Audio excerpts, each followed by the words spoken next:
और कराची के इलाके गडाब टाउन यूसी 7 में भी पोलिंग का वक्त खत्म होने के बाद वोटों की गिनती जारी है। हमारे नुमाइंदे वजाहत अली आबदी वहां इस वक्त मौजूद हैं, उनसे बात करेंगे। वजाहत बताइएगा क्या सूरत हाल है, कौन इस वक्त सबकत ले जाता दिखाई दे रहा है? हाँ जी, देखिए कराची में 5 अजला के अंदर बल्दियाती इंतखाबात का सुबह 8 बजे स्टार्ट हुआ था, जिसके अंदर कराची के हम इस वक्त मौजूद हैं गडाब टाउन के अंदर, जहाँ पे यूसी 7 के अंदर 8 बजे पोलिंग का आगाज़ हुआ था, जिसमें पाकिस्तान पीपल्स पार्टी के डिप्टी मेयर सलमान अब्दुल्ला मुराद ने भी हिस्सा लिया था चेयरमैन की सीट से, जिसका आगाज़ 8 बजे हुआ और अब शाम के 5 बज चुके हैं, जब जो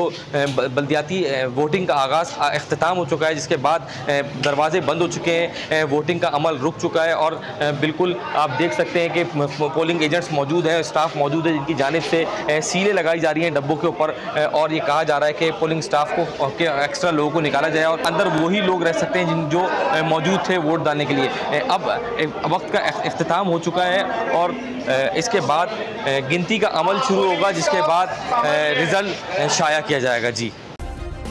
सब्सक्राइब करें और बेल दबाएं ताकि कोई खबर रह न जाए।